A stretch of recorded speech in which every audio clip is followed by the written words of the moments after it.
Yo os quiero presentar a David, que todos lo conocéis. Primero es compañero nuestro de aquí, de Nueva Acrópolis, desde hace ya muchos años, y aparte porque es el presidente de la Asociación Hércules de Astronomía de Cádiz. Entonces, más que él, creo que pocos van a saber de este tema.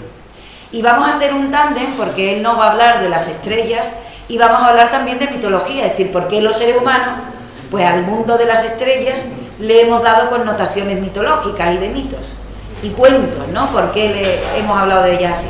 Y nada, yo os dejo con David. Virginio, pasa por aquí.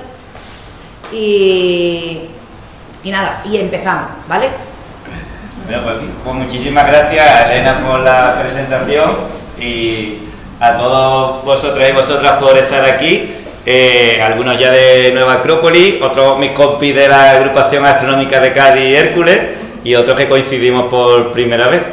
Y bueno, pues lo que se trata es que vamos a tener una charla coloquio, constelaciones, y como su propio nombre dice, es también un coloquio. Elena y yo contaremos algunas cosillas, pero también a animar a que en cualquier momento, o si no ya al final, pues quien quiera intervenir, totalmente libre de hacerlo, e incluso de contar algunas historias, y que podamos intercambiar conocimientos desde todas las partes.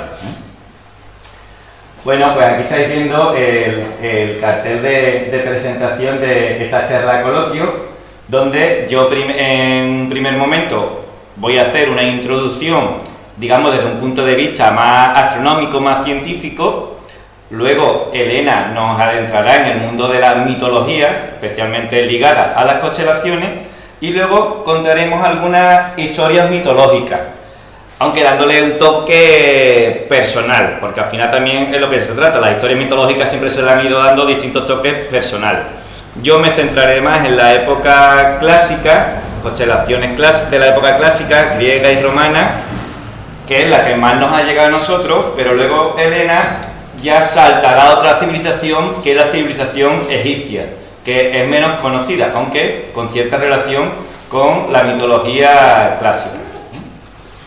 Bueno, pues para ir adentrándonos, vamos a ver una diapositiva con el cielo estrellado. ¿Cómo? ¿Vais a ver? ¿Cómo? Aquí, en un momento. Como este. Aquí. Bueno, daros las gracias porque estáis hoy aquí otra vez, teniendo en cuenta la meteorología que tenemos fuera. Eso sí, aquí vais a ver más estrellas que en esta noche si salierais a observar, pues estáis viendo que está bastante cubierto. Bueno, pues aquí estáis viendo una representación de las bóvedas celestes, de aquellos puntos de luz que podríamos ver al observar el cielo nocturno. Estáis viendo las estrellas principales, estáis viendo algunos planetas, estáis viendo algunas líneas imaginarias, y además algunas luces de distintos colores. Cuando nosotros miramos al cielo, cuando estamos mirando el cielo a simple vista, tenemos que tener en cuenta que todo lo que estamos viendo está dentro de nuestra galaxia. ¿Cómo se llama nuestra galaxia? Vía Láctea. La Vía Láctea. Ahora un poquito más complicado. ¿Por qué ese nombre de Vía Láctea? El camino de la leche. El camino de la leche. Qué palabra más rara. A veces estamos mirando el cielo cuando está así muy estrellado y se ve como una mancha blanca que cruza el cielo y se dice, mira, la Vía Láctea. Bueno, no es exactamente así, porque todo es la Vía Láctea. Lo que pasa es que en esa franja del cielo es donde hay una mayor acumulación de estrellas de la Vía Láctea, y por eso decimos, mira, la Vía Láctea, pero realmente todo es la Vía Láctea. ¿Y por qué el camino de leche? Bueno, parece un camino color blanco, como si fuese la leche. Pero a mí me gusta más, y aquí ya voy a adentrarme de pronto en una primera historia mitológica. Esto no estaba preparado, se me ha ocurrido ya. ¿Por qué lo del camino de leche? Bueno, pues cuenta la mitología griega que siendo Hércules bebé, ¿sabéis quién era Hércules? Un semidios, un héroe griego. ¿Su padre quién era? Zeus. Zeus, el padre, el jefe de los dioses. ¿Y su madre? Era. Ah, no, perdona, Megna. una mortal, Sí, sí. una Almegna. Sí, sí. El marido de Almena era anfitrión. De ahí la palabra luego, ¡ay, qué buen anfitrión ha sido! ¿Sí? Tenía unos cuernos que no veas. Lo mismo que la esposa de Zeus, la diosa Hera, la diosa de la fecundidad y de la maternidad. Que alguna vez lo he comentado, digo, tenía unos cuernos que no entraba ya ni por la puerta del Olimpo. Bueno, pues Zeus y una mortal habían dado a luz a Hércules, un semidios. Pero se decía para que Hércules, siendo bebé, pudiera tener grandes poderes, debía de ser amamantado por una diosa. Y qué mejor diosa que la diosa Hera, la diosa de la maternidad, la diosa de la fecundidad. Y se cuenta que estando la diosa Hera dormida, le pusieron sin que ella se diera cuenta en su pecho para que amamantara a Hércules bebé. De pronto ella despertó, se dio cuenta de lo que le habían puesto, y no tenía bastante con tener cuernos, que encima le habían puesto a Hércules para que amamantara de su pecho, que ella de un manotazo lo apartó y de su pecho salió un enorme chorro de leche. Y ese enorme chorro de leche se dice que es lo que vemos ahora en el cielo, la Vía Láctea, el camino de leche. Bueno, hay una cosa que sí que podríamos ver a simple vista, sin telescopio y sin prismático. Solo uno, pero tiene que ser un cielo realmente oscuro. ¿Sabéis qué es? La otra galaxia, la galaxia de Andrómeda. La galaxia de Andrómeda, hacia la cual nos estamos acercando. Y dentro de unos cuantos miles de millones de años, chocaremos. Eso tiene que ser un despiporre importante. Muy bien. Y cuando miramos en el cielo, pues ya comentaba que vemos estrellas, vemos planetas. Aquí, por ejemplo, pues bueno, tenemos ahí arriba la luna. Vamos a sacar el puntero. Tenemos aquí la luna. ¿Estáis viendo? Sí. Plutón, que era un planeta y ahora ya dicen que no es un planeta. Saturno, que se ve por aquí. Pero sobre todo lo que vemos son estrellas. ¿Sabéis un truquito para distinguir una estrella de un planeta? ¿No? Sí.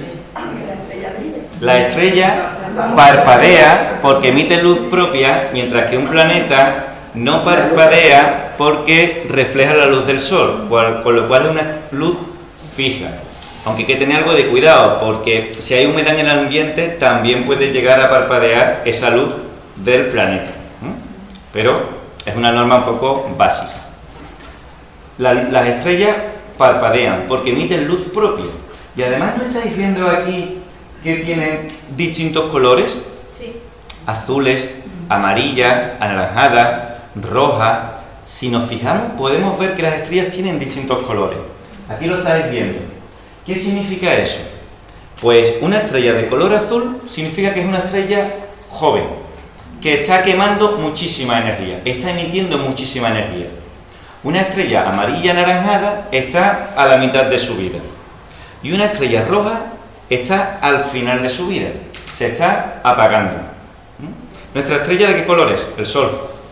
Amarilla. Amarilla anaranjada, con lo cual está a la mitad de su vida. Se dice que es una estrella madura. Tiene 5.000 millones de años y le quedan otros 5.000 millones de años más. ¿Qué pasará cuando se vaya a apagar? ¿Se apaga y ya está? Se va a empezar a hinchar y se va a llevar por delante los planetas más cercanos, entre ellos la Tierra. No os preocupéis, que antes la Vía Láctea se choca con Andrómeda. Luego dicen, a mí no me preocupa. Bueno, pero mis próximas reencarnaciones están preocupadas, Bueno, y a mí lo que me parece fascinante de esto que os he comentado de los colores de las estrellas es que esto que vemos en el universo lo podemos ver a nivel de la llama de una vela. Si os fijáis en la llama de una vela, vais a comprobar cómo la base de la llama es azul, donde más energía se está emitiendo. El borde es amarillo, donde se emite mitad de energía. Y el extremo, donde hay menos energía, es rojo, como las estrellas. Se me parece una cosa súper curiosa. Pero luego también, David, acuérdate de las enanas marrones.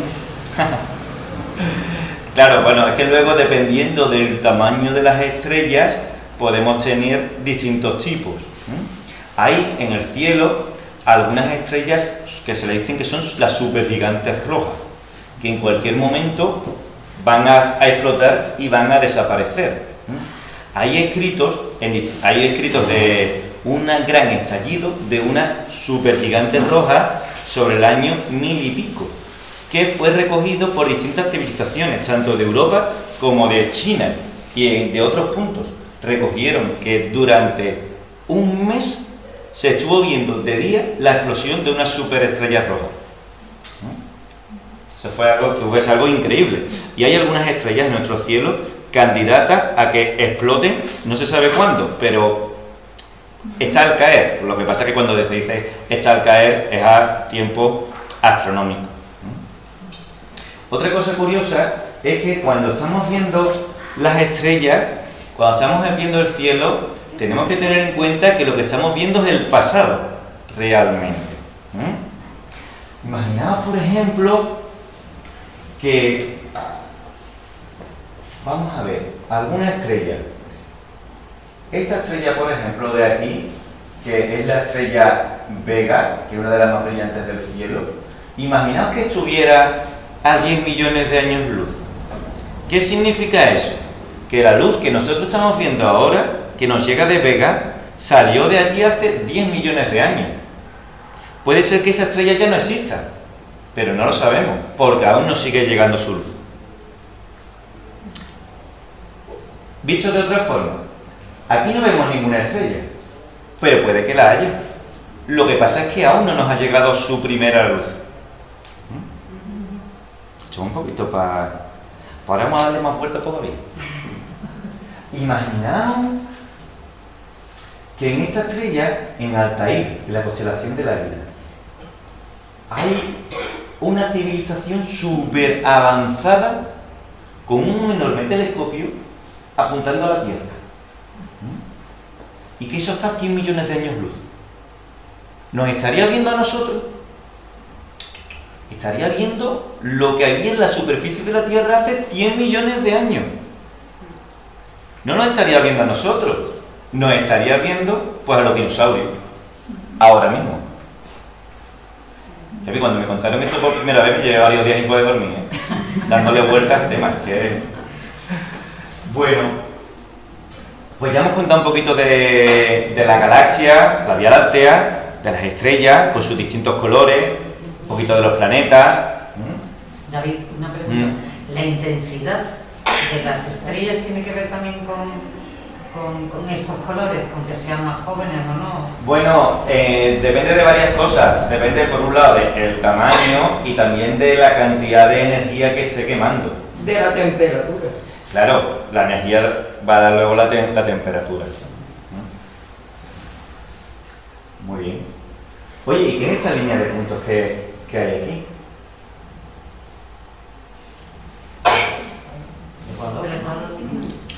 Es la eclíptica. Es decir, es el paso del Sol.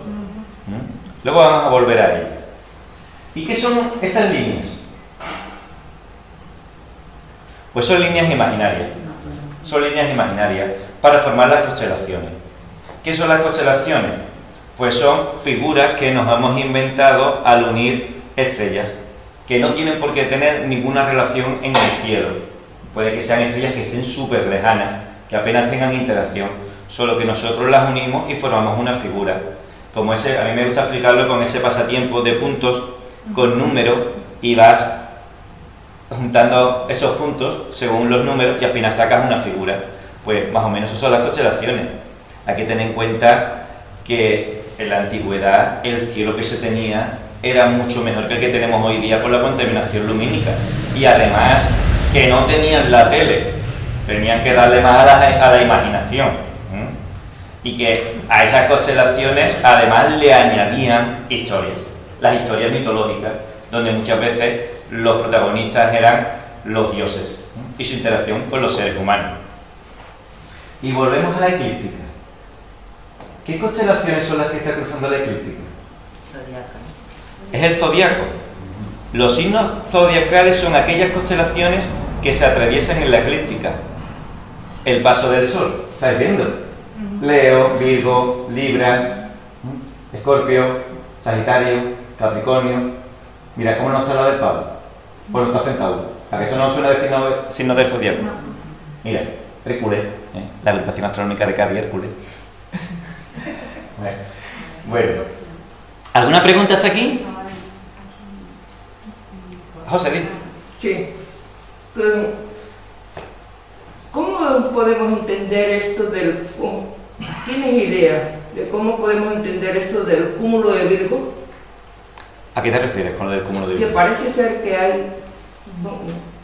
hay como varias pequeñas galaxias ahí en el concretamente con la constelación de Virgo, que se le conoce como el cúmulo de Virgo.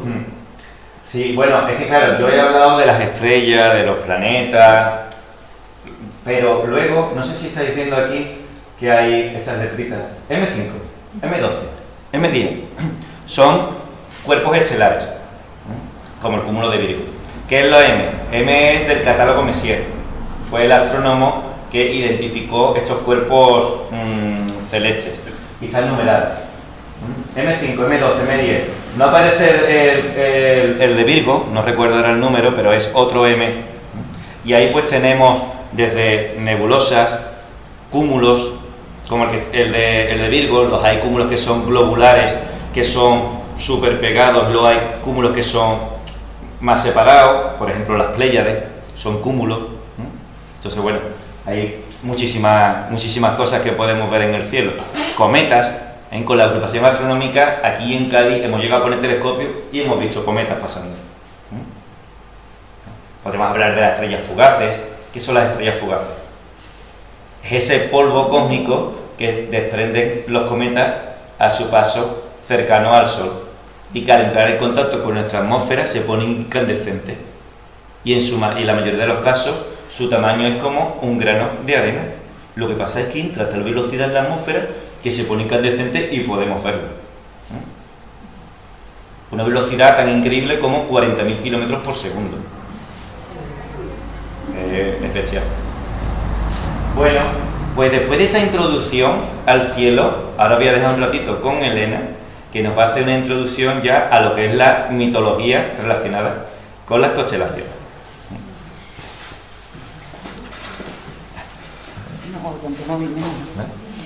Bueno, pues yo, si no me importa, voy a encender la luz, ¿vale? Porque... ¿podría encender, por favor? Pues mirad, el cielo para los seres humanos, al fin y al cabo somos polvo de estrellas, ¿no? Y venimos todos de ahí, es decir, de un momento dado donde hubo algo que pasó y de repente aparece nuestro universo. Y desde que somos seres humanos, pues miramos al cielo y de repente nos encontramos con el enigma, con el misterio, con aquello que vamos poco a poco comprendiendo, y que de alguna manera el cielo nos ha servido para orientarnos, el cielo nos ha servido para marcar nuestro tiempo en la tierra, para marcar nuestras cosechas, para marcar nuestras festividades, para, no sé, ahora nos vamos a encontrar muy cerca el solsticio de invierno y sabemos que existen equinoccios y solsticios por la diferente posición que ocupa tanto el Sol como la Tierra en el espacio. Y de repente hemos marcado eso, nuestros ritmos, y los hemos unido a los ritmos de nuestro sistema solar y del universo.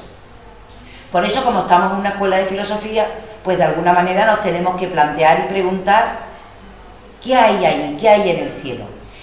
Mirad, es muy curioso porque los filósofos en la antigüedad no solamente se dedicaban a pensar, que es una de las cosas que dicen que hacemos los filósofos, aparte de muchas otras, pues esas muchas otras eran matemáticos y eran astrónomos.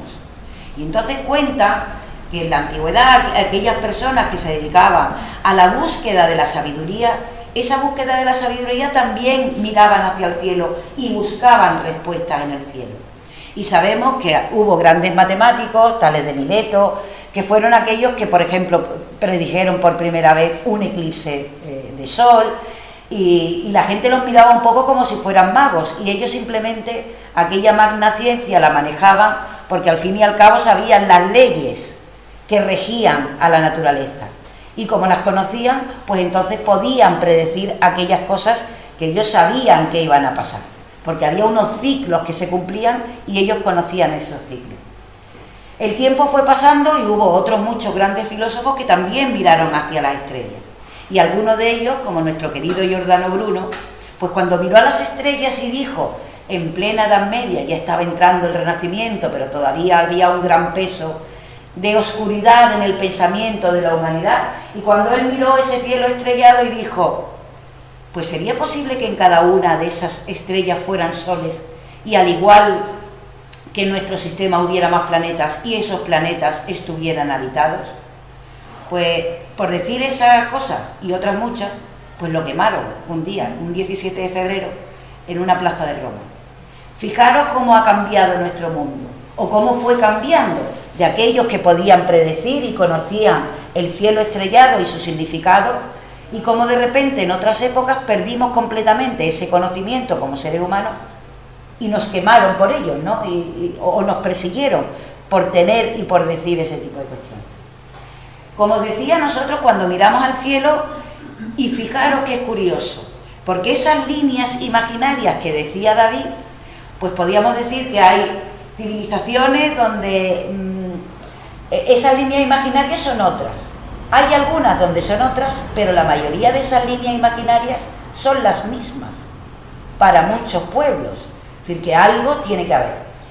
Mirad, cuando estudiamos algo de sabiduría antigua, pues los antiguos también queda como un poco de esa sabiduría que podríamos decir esotérica u oculta, ¿no? Y entonces estos sabios nos van a decir que ellos hablan de esos comienzos del universo, incluso relatan algo parecido a un Big Bang, que ahora lo que la ciencia, la física actual nos está enseñando, ¿no? De cómo fue aquel principio del universo. Y es curioso porque nos hablan de unos coágulos blanquecinos, como si fueran de leche, de huevo, es decir, algo, no sé, que podría parecerse a algo de lo que está diciendo la física actual. Como os decía, esas líneas que vemos, hay civilizaciones donde le ponen otros nombres, le dan otro significado mitológico, pero es curioso porque muchas de ellas tienen esa misma forma en diferentes pueblos de la Tierra. Mirad, nosotros los seres humanos, aparte del conocimiento físico y científico, como nos ha estado explicando David, pues también necesitamos del conocimiento simbólico, del conocimiento psicológico, del conocimiento de uno mismo, y cuando uno se adentra en uno mismo, pues de repente descubre cosas en el exterior. Y como decían en el Renacimiento, el hombre, el ser humano, es el espejo del mundo. Por lo tanto, si nos miramos a nosotros mismos, pues podremos conocer el universo, recordando también a los griegos que en el templo de Apolo, sabéis que tenían aquella frase, aquella sentencia tan bonita que decía: conócete a ti mismo y conocerás a los dioses y al universo. Pues los seres humanos necesitamos de la mitología, necesitamos de aquellas realidades, porque no son cuentos, no son historias inventadas. Nosotros ahora le damos el tinte de historieta, de aquello que bonito, mirar la constelación de Andrómeda o la constelación de Pegaso o de Perseo. Pero todas aquellas historias nos están contando una realidad, no solamente a veces filosófica, sino también una realidad espiritual para cada uno de los seres humanos que habitamos el planeta Tierra. David va a contaros algunas de las historias y nos la contará pues como la mitología divertida. Y yo de alguna de esas historias os quiero contar quizá una parte más simbólica. Mirad, por ejemplo, la historia de Perseo, de Andrómeda, que no le voy a hacer spoiler a David, pero voy a contar un posible significado que pudiera tener más espiritual. A lo largo de la historia de la humanidad y de los mitos de la humanidad, se van a repetir constantemente, sea en el pueblo que sea, la historia del héroe que tiene que luchar por una heroína, por una princesa que está atada en un castillo, que está atada en una roca, que se ha perdido en el bosque. y el héroe tiene que ir a buscarla. Y va a haber una serie de seres mágicos, de seres divinos que le van a ayudar en esa búsqueda, en esa conquista, ¿no? Y en esa búsqueda pues se va a encontrar con diferentes animales, monstruos, que le van a impedir o él tiene que salvar a la princesa de ese momento, ¿no? De ese monstruo, de ese animal salvaje, de aquella hada maléfica que la quiere envenenar, dormir, etcétera, etcétera. Y es ese camino del héroe donde él va a ir recorriendo una serie de pruebas para llegar y conseguir salvar a su amada. Mirad, ahora que estamos en un momento un poco extraño, lo diría, porque estamos perdiendo la capacidad de ver en esos mitos, por perdernos en la princesa la tienen que salvar, es el héroe masculino, aquí no da igual, simplemente es un mito, una realidad que nos pone a cada uno como seres humanos, seamos hombres o mujeres, somos todos seres humanos en una búsqueda, en un camino con pruebas donde tenemos que llegar a algún sitio, salvarnos de alguna manera también a nosotros mismos y luchar contra nosotros mismos. Mirad, en todas las mitologías va a aparecer un Perseo, va a aparecer un Teseo que va a luchar contra el Minotauro, Perseo va a luchar contra un monstruo marino. En Egipto vamos a ver que es Osiris u Horus el que tiene que luchar contra su tío Set. En América vamos a encontrar también a dioses que tienen que luchar contra monstruos, tienen que pasar diferentes pruebas para lograr encontrarse consigo mismo y ver aquello que tenemos de bueno y ver aquello que tenemos de malo o de lo que carecemos y tenemos que luchar por esa conquista interior. Por eso cuando los seres humanos de repente nos encontramos con que dentro de nosotros, de cada uno de nosotros, existe un gran universo de virtudes, de valores, pero también de carencias, y cuando nos miramos dentro también vemos un cielo estrellado, pues no tenemos otra que mirar hacia ese cielo estrellado que tenemos en el exterior y de repente descubrirnos también a nosotros mismos en esas estrellas. Y ahora os dejo con David, que creo que va a ser más gracioso que yo.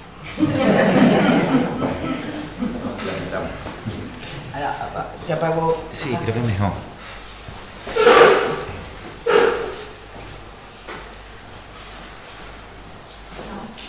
Bueno, pues ya después de toda esta introducción que hemos hecho entre Elena y yo, vamos a ir dando un paseo por el cielo, parándonos en alguna de las constelaciones y a ver qué nos cuentan. Como antes decía, nosotros especialmente nos han llegado pues las constelaciones de la época clásica, de Grecia y de Roma, y sus historias, que son en las que me voy a centrar, aunque también vendrá alguna de otra civilización. Y luego Elena pues nos contará pues sobre todo de Egipto. Vamos a ir pasando, empezando el paseo, y como no, nos paramos en dos de las constelaciones pues más conocidas, la Osa Mayor y la Osa Menor, donde aquí pues la estáis viendo más o menos como la veríamos en el cielo, y aquí pues con toda la imaginación que le podemos echar. Son dos constelaciones muy cercanas y muy parecidas en forma, pero una más pequeñita y otra más grande. Las constelaciones de la Osa Mayor y de la Osa Menor están formadas más o menos por 30 estrellas. Lo que pasa es que de esas 30 nos destacan 7, que son estas 7 que estáis viendo aquí. Que esas 7 forman lo que se le conoce como el carro, o el arado, o el cazo. Son las 7 estrellas principales de la Osa Menor y de la Osa Mayor, donde aquí tendríamos el mango y aquí el cazo, el mango y aquí el cazo. Bueno, hay pequeña trampita, realmente esto es una estrella doble. Se dice que en la antigüedad, para ver si alguien tenía muy buena vista, se le hacía un examen de oposición que consistía en decirle: oye, ¿cuántas estrellas hay aquí? Y si decía 2, decía: wow, tú vale para ser vigilante en una torre, para hacerte la oposición. Luego los chicos, los niños ya te dicen: yo veo 3, yo veo 4. Oye, pero en estas estrellas, de la Osa Mayor y la Osa Menor, ¿no estáis viendo una que quizás por el nombre ya llama la atención? Sí. ¿Es la Osa Menor? Sí. ¿Cuál es? La estrella polar. La estrella polar. La estrella polar no es una estrella que especialmente se vea, que se vea mucho. Es más, brilla poquito. Pero es súper importante. ¿Por qué? Porque nos sirve para orientarnos. Es una estrella que siempre va a estar fija en el cielo hacia el norte. Entonces nos sirve para marcar el norte. Pero cuesta a veces localizarla, porque ya digo, no brilla especialmente. Y las 7 estrellas que forman el cazo de la Osa Menor, a veces también cuesta verla. Si acaso la más brillante es la estrella polar y estas 2 de aquí. Pero esta cuesta verla. ¿Cómo podemos hacer para localizar la estrella polar? Irnos al cazo de la mayor. Truquito, esto va a ser un truquito para que sepáis localizar la estrella polar. Esta sí que es más fácil de ver, el cazo de la mayor. Si nos vamos a estas 2 estrellas, las que están más alejadas de lo que es el mango del cazo, ¿veis? El cazo, pues haced lo siguiente. Esta distancia, prolongadla 5 veces hacia vuestra derecha y daréis con la polar. 1, 2, 3, 4 y 5. Más o menos. Probadlo cuando estéis mirando el cielo. 1, 2, 3, 4 y 5. La estrella polar, que sería la estrella del extremo del mango en la menor. Contamos una historia relacionada con los cazos, pero esta no va a ser de la mitología griega. Esta va a ser de los indios de Norteamérica. Una historia que contaban y que todavía hoy cuentan para explicar por qué el cambio de las estaciones en la Tierra, por qué el cambio de colores en la Tierra. Ellos dicen que los colores de la Tierra se guardan en estos cazos y que se van pasando los colores de un cazo a otro. Ahora estamos en un momento del año en el que los cazos están situados más o menos como lo estamos viendo aquí. El cazo menor está arriba del cazo mayor. El cazo menor le pasa los colores al cazo mayor, que al echar abajo el grande apenas deja que caigan los colores a la Tierra. Es la época en la que la Tierra se apagan los colores. ¿Qué estación del año estamos? En otoño e invierno. Es la época en la que se apagan los colores. Pero si os fijáis, al final ya de invierno y cuando vayamos afrontando la primavera, el cazo mayor va a estar arriba del menor. Así que el mayor le pasará los colores al menor. Al estar el menor debajo no podrá coger mucho de esos colores, que caerán a la tierra. Será la época de la explosión de colores de la tierra, la primavera, el verano.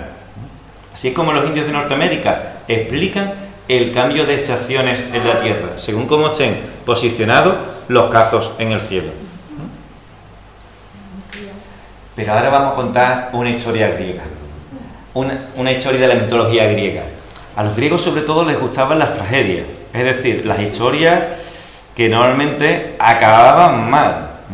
Así que no tengáis mucha esperanza de que terminemos con y vivieron felices y comieron perdices.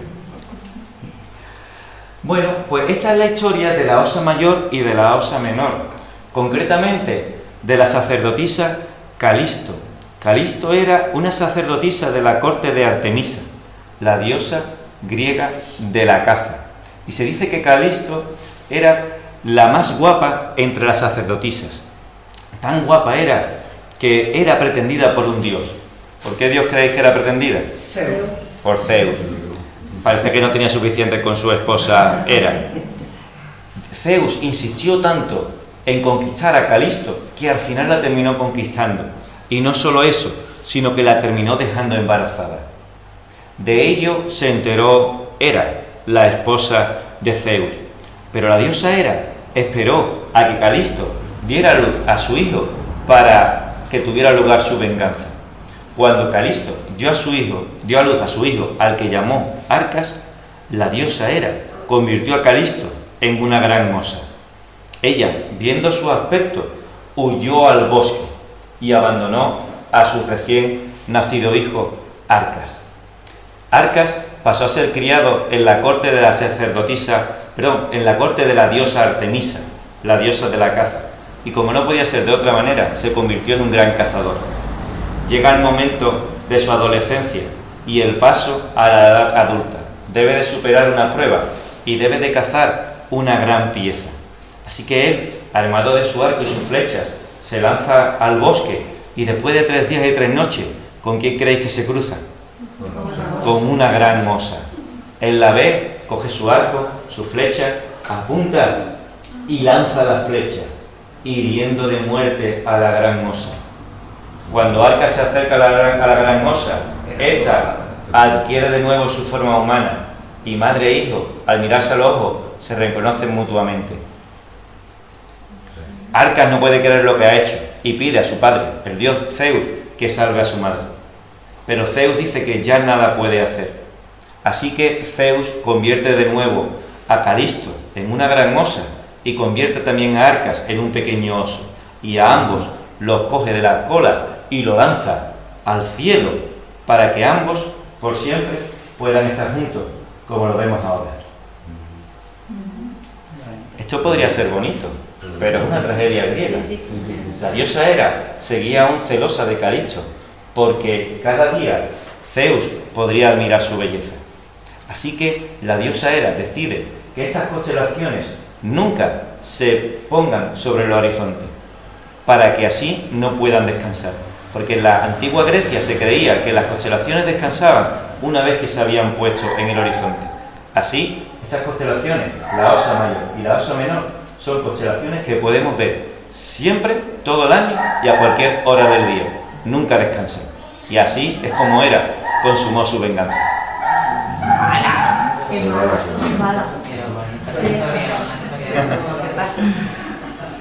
Bueno, vamos a pasar a otra historia. Esta es la historia de Casiopea. Una de las constelaciones más fáciles de ver en el cielo. Además, una constelación propia de otoño, porque es en otoño cuando la tenemos bien alta en el cielo.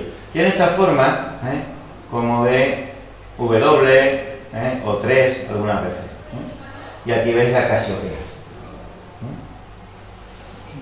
reina de Etiopía. Cuando hablamos de Etiopía no nos referimos al país actual de África, sino a un antiguo país en el Mediterráneo oriental. Reina de Etiopía, sentada en su trono.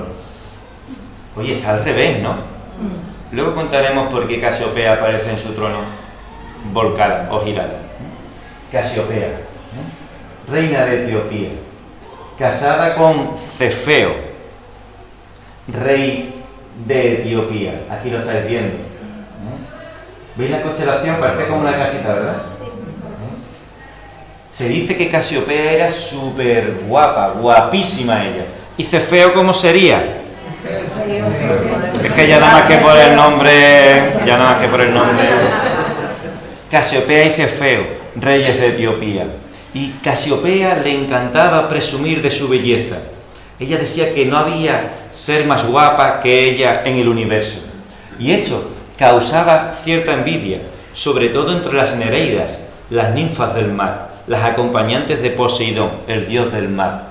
Así que las nereidas van un día a hablar con Poseidón, el dios del mar, para que le dé un castigo a Casiopea.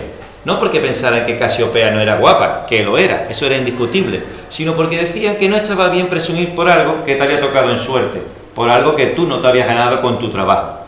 Así que Poseidón entra, como quien dice, al trapo y decide mandar un cierto castigo a Casiopea y a Cefeo.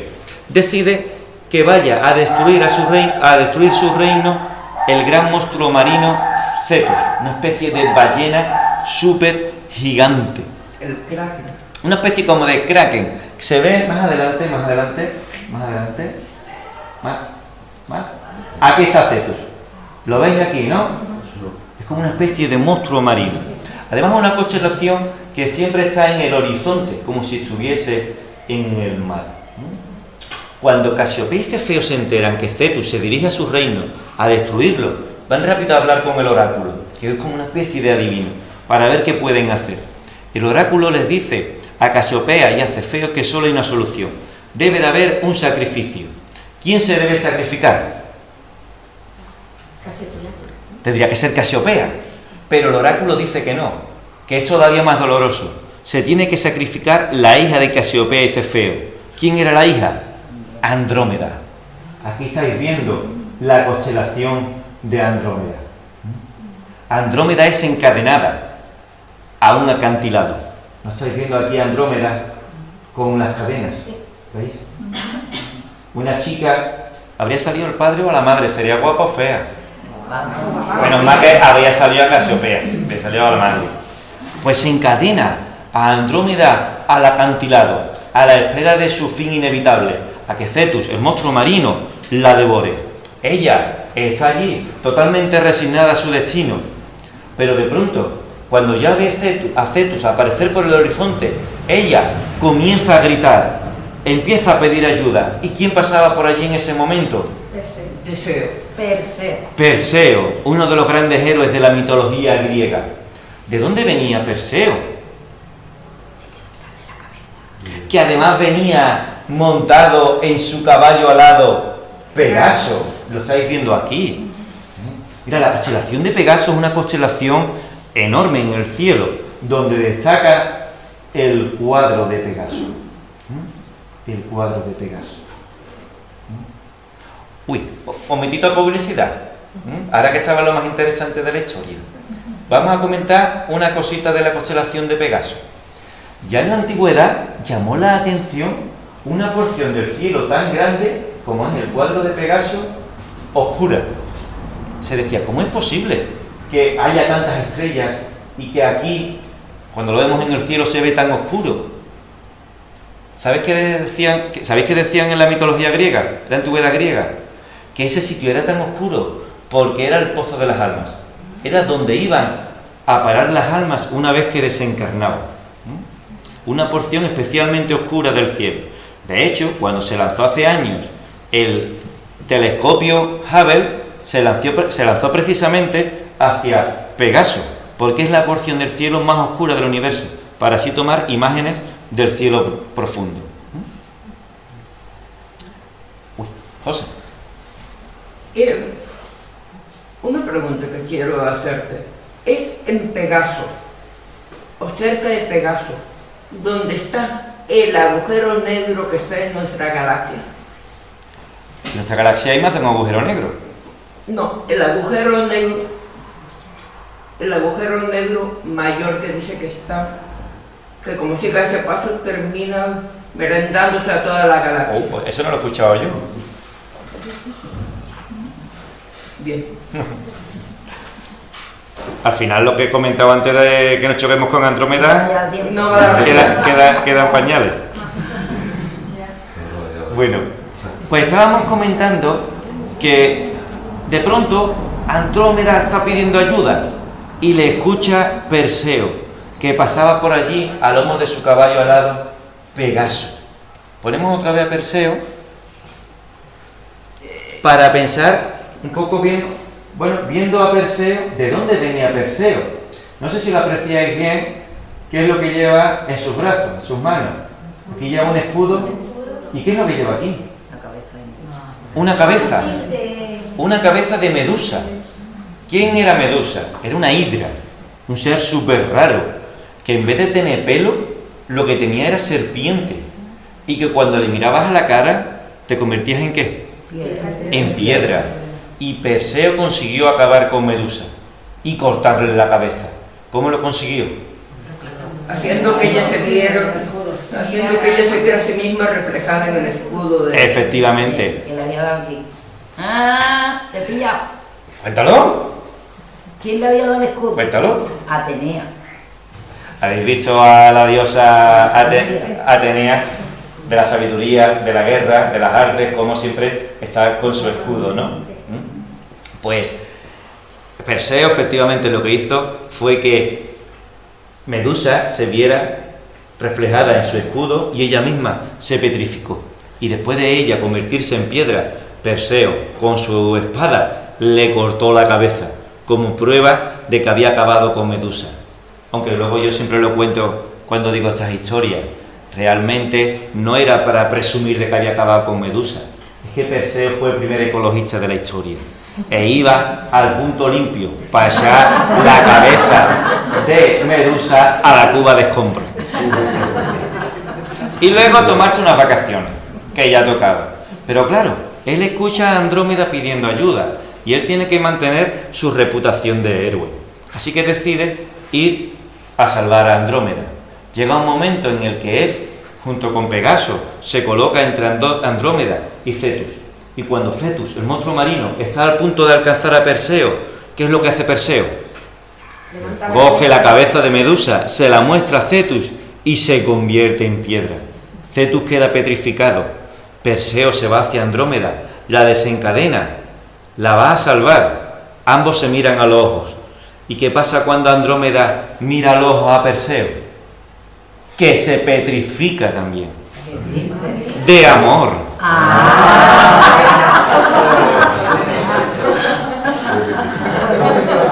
Pero esto es una historia griega, es mitología griega, una tragedia, no puede acabar bien. Por allí todavía estaban las Nereidas, y las Nereidas querían consumar su venganza contra Casiopea, y decía, bueno, vale, que Andrómeda y Perseo vivan felices, pero ¿qué pasa con Casiopea? Así que van otra vez de nuevo a hablar con Poseidón, el dios del mar, para que castigue a Casiopea. Y ahí ya, ¿qué es lo que hace Poseidón? Vamos a poner otra vez a Casiopea. Poseidón le dice, vale, castigaremos a Casiopea y lo que haremos es que ella siempre esté sentada en su trono, pero como la estáis viendo aquí, lo que comentábamos al principio, ¿cómo la veis? Cabeza abajo. Cabeza abajo. Estará por siempre cabeza abajo. Es al final del castigo que cayó sobre Casiopea. Y ya sí termina aquí la historia.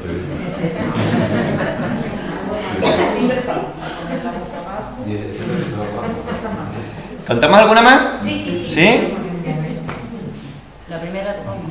Vamos al cisne. Al cisne. En verano hay 3 estrellas que destacan mucho, que es lo que se conoce como el triángulo de verano. Está formado por 3 estrellas. Por Vega, en la constelación de la Lira, Altair, en la constelación del Águila, y Deneb, en la constelación del Cisne. Deneb. Deneb sería, en la constelación del Cisne, que estáis viendo aquí, la cola del cisne. Sería esta estrella.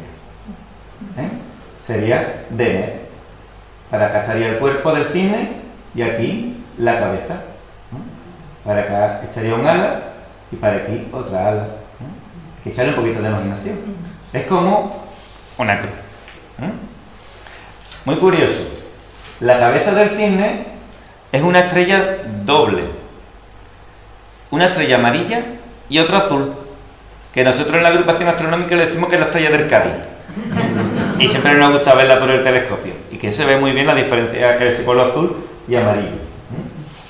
Bueno, en la mitología griega, el cisne se relaciona con la amistad, junto con otra constelación, que es Géminis, los gemelos. Géminis y el cisne se relacionan con la amistad. Y se cuenta la historia del cisne y su amigo, Faetón. Vaya nombre, ¿eh? ¿Quién era Faetón, el amigo del cisne? Faetón, pues era un semidios, como Hércules. Su madre era una mortal y su padre era un dios. ¿Quién era su padre? Estáis pensando en Zeus. ¿Por qué será? Es que Zeus es un poco pillín.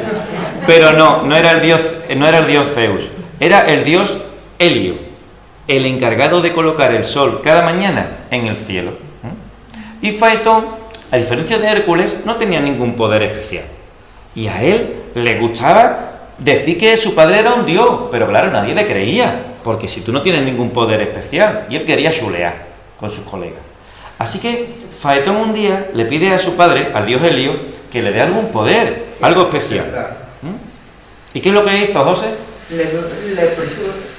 Lo que le pidió al final a su padre es que le prestara el carro. Faetón le pide al padre que le preste el carro, donde él cada mañana monta al sol y lleva al sol a lo alto del cielo, tirando el carro, siendo tirado el carro por unos caballos alados. Pero el padre le dice que de eso nada, que antes tendría que pasar por la autoescuela, porque no lo ve todavía muy maduro. Y de hecho, esa noche, antes de que amaneciera, Faetón se levanta de la cama, se va al establo, ata los caballos alados al carro y monta al Sol en el carro. Y él, antes de que amaneciera, como estoy diciendo, se lanza al cielo a colocar el Sol. Él se lo prometía muy feliz, pero de pronto, ¿qué ocurre? Que los caballos se desbocan, el carro se gira y Faetón y el Sol caen hacia la tierra. El Sol va a destruir la tierra. Por suerte, ¿quién pasaba por allí y vio aquella escena? ¿Quién pensáis que vendría? ¿Sí? Zeus. ¿A dónde iría Zeus a esas horas? ¿De dónde volvería? ¿De dónde volvería? De cerrar los bares, seguramente. O sea, que Zeus era gaditano por lo visto. La has dicho tú, no yo. Entonces Zeus, viendo la escena, cogió su tridente y lo lanzó hacia el Sol, que lo clavó en el cielo, evitando que cayera la tierra y el Sol destruyera la tierra. Sin embargo, no pudo evitar que Faetón cayera a un río donde se iba a ahogar. El cisne, el amigo de Faetón, fue rápido en su ayuda, intentando salvarlo. ¿Creéis que el cisne salvó a Faetón? No. Ya sabéis que estamos ante una tragedia griega. Efectivamente, Faetón murió ahogado. Su padre, el dios Helio, estaba muy apenado por lo que había ocurrido, pero a la vez agradecido al cisne, al amigo de su hijo, porque arriesgara su vida para salvarlo. Por eso se dice que el dios Helio decidió colocar al cisne en el cielo, donde lo vemos ahora, para recordar lo que los amigos, los verdaderos amigos, pueden hacer unos por otros. Una pregunta, David. Sí. Quería consultar tu opinión. Tú eres astrónomo, yo soy astrólogo. ¿A raíz de qué la gran división entre el astrónomo y el astrólogo? Yo creo que a lo mejor fue a partir de la época de la Ilustración cuando se empezó a separar ambas ramas, ¿no? Porque antes estaba todo como muy unido. Astronomía, astrología, prácticamente no había diferencia. Antes era lo mismo, todo astrónomo, claro, astrólogo y viceversa.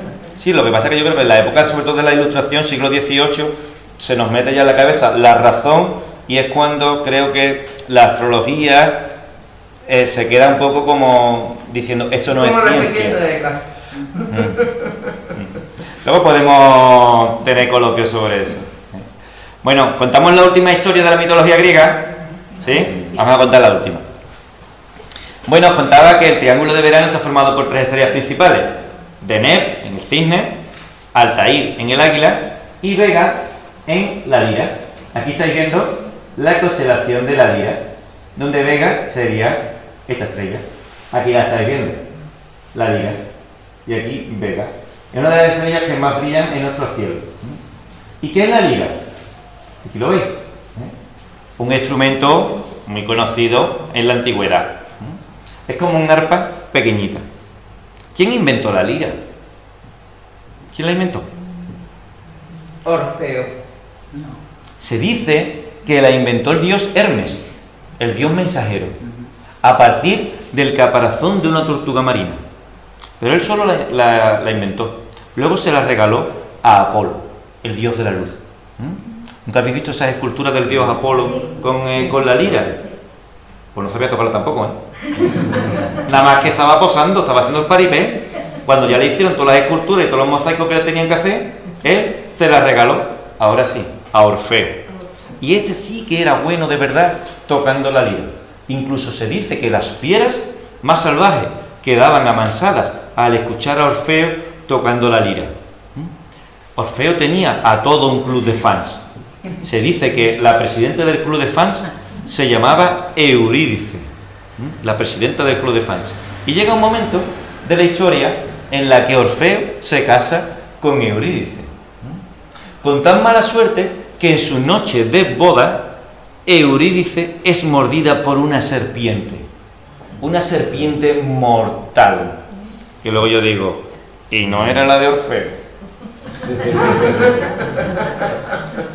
Y Eurídice, al ser mordida por esa serpiente mortal, es arrastrada al inframundo, al reino de Hades.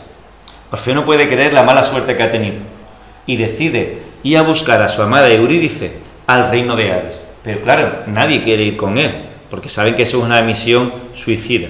Así que Orfeo decide ir a buscar a su amada Eurídice solo armado con su lira, de forma que a medida que entraba al reino de Hades le salían las fieras, él hacía sonar su lira y quedaban amansadas. Así poco a poco fue adentrándose hasta encontrarse cara a cara con Hades. Hades quedó sorprendido ante la valentía de Orfeo y decidió que podía llevarse a su amada Eurídice, pero con una condición. ¿Qué condición era esta? Que no podía haber comido nada. No, eso es ¿Cómo? proserpina. Orfeo debía de ir delante y Eurídice a algunos metros detrás. Orfeo iría delante tocando su lira, Eurídice le iría siguiendo, pero Orfeo tenía un condicionante: no podía girar la cara, no podía girar la cabeza, tenía que confiar que Eurídice estuviera siempre detrás. Y así fueron poco a poco avanzando, saliendo del reino de Hades. Orfeo delante, tocando su lira, Eurídice unos metros atrás. Llega un momento en el que Orfeo sale del reino de Hades. ¿Pero qué creéis que le pasa en ese momento por la cabeza? ¿Vendrá Eurídice detrás o no vendrá? Y él no puede evitar girar la cabeza y mirar si está Eurídice. Efectivamente, Eurídice estaba allí, pero con un pie fuera del reino de Hades y otro pie dentro. No había terminado de salir. Orfeo había incumplido su palabra. De este modo, Eurídice fue arrastrada por siempre al reino de Hades. Y así fue como Orfeo la perdió. Él no podía creer lo que había hecho, así que cogió su lira y con tanto cabreo, ¿qué queréis que hizo con la lira? La lanzó al cielo, donde hoy día la vemos. Cuando los telediarios hablen de la basura espacial, no penséis que de... No, esto viene de muy antiguo, de todas las cosas que tiraron los dioses con los cabreos.